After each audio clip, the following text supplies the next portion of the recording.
আইরে নবীজির যে সাহাবী ছিল তার নাম ছিল আব্দুল্লাহ আনসারী। আব্দুল্লাহ আনসারী এমন ভাবে নামাজ পড়ছেন, সকলেরই জানা ঘটনা, তারপরে পেলে করতেছি বন্ধু আমার। আব্দুল্লাহ আনসারীর স্বামী স্ত্রী মিলে একটা মাত্র কাপড়। বন্ধু, স্বামী নামাজ পড়ে, স্ত্রী নামাজ পড়ে, কোনোদিন নামাজ ছাড়ে না। মারহাবা বলে, নামাজ ছাড়ে না। আব্দুল্লাহ আনসারী ঘরের মধ্যে একটা গর্ত খনন করলেন, যে গর্তর মধ্যে মানুষ নিচে নামলে বোঝা যায় না পুরুষ না মহিলা, এটা বোঝার কোনো ক্ষমতা নাই। এমন একটা ঘরের মধ্যে বাংকার খুললেন, গর্ত খনন করলেন। যখন নামাজের সময় হয়, আব্দুল্লাহ আনসারী তার স্ত্রীর কাপড়টা নিয়ে স্ত্রীকে গর্তের মধ্যে রাখিয়া আব্দুল্লাহ আনসারী কাপড়টা নিয়ে মসজিদে চলে যায় নামাজের জন্য, জামাতে নামাজ পড়ার জন্য। নামাজ যখন শেষ হয়ে যায়, ফরজ নামাজের সালাম যেই মাত্র ফেরানোর সঙ্গে সঙ্গে অমনি আব্দুল্লাহ আনসারী আবার দৌড় দিয়ে সে স্ত্রীকে ডাক দিয়ে বলে, স্ত্রী রে ওঠ, স্ত্রী ওঠ, গর্তের মধ্য থেকে ওঠ, আমার কাপড় তুই নে, আমি গর্তের মধ্যে ঢুকে পড়ি, নামাজ আদায় কর। এইভাবে নামাজ পড়ে কোনোদিন নামাজ ছাড়ে না। জোরে জোরে বলেন মারহাবা। সাহাবীদের মধ্যে কানাকানি শুরু হয়ে গেল। আব্দুল্লাহ আনসারী কি নামাজ পড়ে? ফরজ নামাজ শেষ হওয়ার সঙ্গে সঙ্গে আসে দেরিতে, আবার যায় সবার আগে, আসে দেরিতে যায় সবার আগে। কারণটা কি? আল্লাহ নবীর কাছে সংবাদ দেওয়া হলো, ইয়া রাসূলুল্লাহ, ইয়া হাবিবাল্লাহ, আব্দুল্লাহ আনসারী সবার আগে পরে আসে, আবার সবার আগে চলে যায়। সালাম ফেরানোর সঙ্গে সঙ্গে আব্দুল্লাহ আনসারী দৌড় মারে। কারণটা কি? কয়, সাহাবীরা তোমরা সমালোচনা করো না, আল গীবাতু আসাদ্দু মিনাজ জিনা, জিনার চাইতে মারাত্মক গুনাহ হলো গীবত গাওয়া। তোমরা এক ভাই অপর ভাই তোমরা গীবত গায়ো না। আমি বিষয়টা তদন্ত করে আমি দেখতেছি, আল্লাহ নবী সাল্লাল্লাহু আলাইহি সাল্লাম আব্দুল্লাহ আনসারীর বাড়ির সামনে চলে গেলেন। আব্দুল্লাহ আনসারীর বাড়ির সামনে যা সালাম দিয়ে ডাক দিয়ে বলা, আসসালামু আলাইকুম ইয়া আহলাল বাইত। বাড়ির মধ্যে কেউ আছে? সালামের কোনো জবাব আসে না। দুইবার বললেন, সালামের কোনো জবাব আসে না। তিনবার বললেন, সালামের কোনো জবাব আসে না। আব্দুল্লাহ আনসারী গর্তের মধ্যে, বন্ধুরা আমার, গর্তের মধ্যে বসে আছে, তার স্ত্রী নামাজ আদায় করতেছে। আল্লাহু আকবার, আর জোরে বলেন আল্লাহু আকবার। বাজান্নে আব্দুল্লাহ আনসারী গর্তের মধ্যে, বন্ধু তার স্ত্রী নামাজ আদায় করতেছে। নবীজি সালাম দিলেন। তিনবার সালাম দেওয়ার পর নবীজি সেখান থেকে যখন আব্দুল্লাহ আনসারীর বাড়ির সীমানা পেরিয়ে গেছেন, পেরিয়ে যাওয়ার সঙ্গে সঙ্গে এবার আব্দুল্লাহ আনসারী গর্তের মধ্য থেকে ওঠে, স্ত্রীকে ডাক দিয়ে কয়, স্ত্রী রে তাড়াতাড়ি গর্তের মধ্যে ঢুকে পড়লে, তোর কাপড়টা আমাকে দে রে স্ত্রী। আমার দয়ার নবী আমার বাড়িতে এসেছিল, সালাম দিয়েছিল, আমি দয়ার নবীর সালামের জবাব আমি দিতে পারি নাই।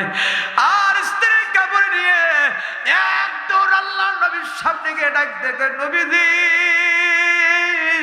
ইয়া রাসূলুল্লাহ, ইয়া হাবিবাল্লাহ, নবী গো, আপনি আমাকে সালাম জানিয়েছিলেন নবী গো, কিন্তু আমি আব্দুল্লাহ আনসারী এমন একটা পরিবেশে ছিলাম যে আল্লাহ নবীর সালামের জবাব দেওয়ার মতো আমি আব্দুল্লাহ আনসারীর পরিবেশ ছিল না। ডাক দিয়ে আব্দুল্লাহ আনসারী রে, কি হয়েছে? কেন আমার সাহাবীরা আমাকে বলে তুমি সবার শেষে যাও, আবার সবার আগে আসো, কারণটা কি? নবী গো, আমার বাড়িতে না গেলে তুমি বুঝতে পারবে না। নবী ডাক দিয়ে কয়, আব্দুল্লাহ আনসারী রে, চলো না করে একটু চলো। আব্দুল্লাহ আনসারীর বাড়িতে যখন নবী আসলেন, বন্ধু আমার, দেখতে পাচ্ছেন গর্ত খনন করেছে। কয়, আব্দুল্লাহ আনসারী রে, এই গর্তটা কিসের গর্ত বুঝতে পারলাম না। ডাক দিয়ে কয়, নবীজি, ইয়া রাসূলুল্লাহ, ইয়া হাবিবাল্লাহ, আমার স্বামী স্ত্রী মিলে একটা মাত্র আমার কাপড়। আল্লাহু আকবার। স্বামী স্ত্রী মিলে একটা কাপড়। আমি যখন নামাজে যাই, আমার স্ত্রীকে গর্তের মধ্যে ঢুকে রাখে, আমি নামাজ পড়তে যাই, আমি জামাত পড়ে আসি, আমার স্ত্রীকে উঠে দিয়ে আমি গর্তের মধ্যে থাকি। নবী আমার এই দৃশ্য দেখে হুব হুব করে কান্না শুরু করে দিল। আল্লাহকে ডাকতে, আল্লাহ রব্বুল আলামিন, আয় আল্লাহ, আমার আব্দুল্লাহ আনসারী এত কষ্ট করে নামাজ আদায় করতেছে। আল্লাহ আব্দুল্লাহ আনসারী কি ডাক দেখো, আব্দুল্লাহ আনসারী রে, তুমি জান্নাতের চাবি তোমার রোজগার হয়ে গিয়েছে। জোরে বলেন সুবহানাল্লাহ, লিল্লাহি তাকবীর। মুসলমান বন্ধু আমার, আল্লাহর বান্দারা শুনে রাখেন ভাইরা আমার, নবীজি কান্দে, আব্দুল্লাহ আনসারী কান্দে। যারা হজে গিয়েছেন ভাই, হজে গিয়ে দেখতে পেরেছেন আব্দুল্লাহ আনসারীর সেই বাড়ি আর খেজুরের গাছ এখনো পর্যন্ত আছে। বন্ধু আমার, আব্দুল্লাহ আনসারীর বাড়িটা বন্ধু কিছু অংশ আছে এখনো পর্যন্ত। মুসলমান ভাইরা আমার, আমি অধমকে আল্লাহ রাব্বুল আলামিন কবুল করেছিলেন। বন্ধু আমার, ও মুসলমান ভাইরা আমার, আল্লাহর বান্দারা নবীজি আব্দুল্লাহর বাড়ি, আব্দুল্লাহ আনসারীর বাড়ি দিয়ে যখন আসতে ধরলেন, দেখতে পাচ্ছেন দুইটা সন্তান যেন খেজুর গাছের সঙ্গে বাঁধা। সন্তান দুটো দুই চোখ দিয়ে পানি পড়তেছে গড় গড় করে। ডাক দেখায়, বাবা রে, কি জন্য তোমরা এই খেজুরের গাছের সাথে বাঁধা? আব্দুল্লাহ আনসারী রে, এই সন্তান দুটো কার সন্তান? নবী। এবার আব্দুল্লাহ আনসারী নবীজির কথা শুনে ডাক দেখায়, নবীজি, ইয়া রাসূলুল্লাহ, ইয়া হাবিবাল্লাহ, এই সন্তান দুটো আমি আব্দুল্লাহ আনসারীর সন্তান। কয় সন্তান দুটোকে কি জন্য বেঁধে রাখছে, কারণটা কি? দেখ দেখ কয়, নবী গো, সন্তান দুটোকে এই জন্য ইহুদি বেঁধে রাখছে গাছের সাথে। আমার সন্তান দুটো এই ইহুদির গাছের খেজুরটুকে খাইছিল বলে এই ইহুদি আমার সন্তান দুটোকে গাছের সাথে রশি দিয়ে বেঁধে রাখছে।